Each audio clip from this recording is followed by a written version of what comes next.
शाम सहमी न हो, रात हो न डरी, भोर की आंख फिर डगडगाई न हो।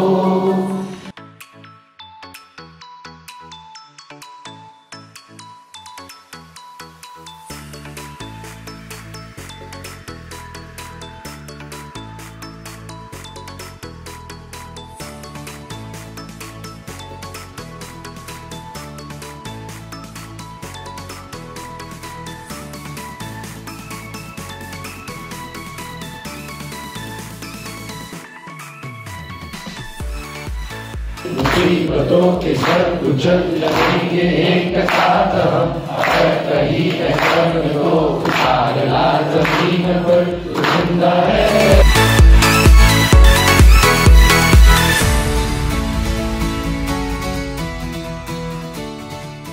After finishing this shibir, I've learned many things, especially what I can contribute to society and what social works should I do.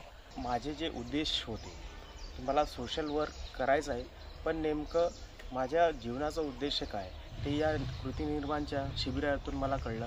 मला इथे येऊन जे यूथ फ्लोरिशिंग जो एक सेशन होता तो खूप जास्त महत्त्वाचा वाटला, कारण या विषयावर बाकी ठिकाणी कुठेच मला ऐकायला नाही मिळालं आणि वाचलं पण नाही आजपर्यंत मी कुठे. मी इतरांना देखील आवाहन करेल की प्रत्येक युवाला एकदा तरी त्यांच्या वय 18 ते 29 या वयोगटात त्यांनी सर्च येथील निर्माण शिबिर अटेंड करावे व स्वतःला डेव्हलप करण्याची एक संधी त्यांनी घ्यावी.